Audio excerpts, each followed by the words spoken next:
اس 15 شعبان کو فیصلہ ہو چکا ہے کہ کس کس نے اگلے رمضان 15 شعبان سے پہلے اس دنیا سے جانا۔ پتہ نہیں یہ ہماری زندگی کا آخری رمضان ہو اور اگلے رمضان کے میں ہم قبرستان میں جانا سب نے ہے، کسی نے رہنا نہیں، سب نے جانا۔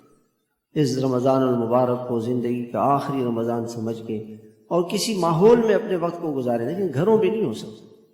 گھر والوں سے کہہ دیں کہ بھائی رمضان تو ہمارا اللہ کے ساتھ گزرے، ہم تو بھائی ماحول میں گزارے، پورا سال ایسے ہی ہم نے اپنے وقت کو ضائع کیا، پھر رمضان بھی ضائع کر دیں۔ ایسا نہ کریں، ایسا نہ کریں، اپنے وقت کو قیمتی بنائیں۔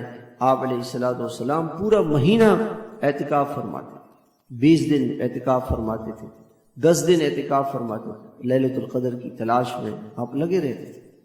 اس لیے بھائی ان راتوں کو قیمتی بنائیں اور اپنے آپ کو اس ماحول میں لے کر آئیں۔ اللہ کا شکر ہے، اللہ نے ایک فضا دے دی ہے، اللہ نے ایک ماحول دیے۔ کتنے دنیا کے ایسے ملک ہیں، لوگ ترستے ہیں کہ ہمیں کوئی ماحول مل جائے جہاں ہم جا کر کے اللہ کو یاد کریں، تو گھروں پہ نہیں ہو سکتا، ماحول میں ہو تو خود بھی آئیں اور خواتین بھی۔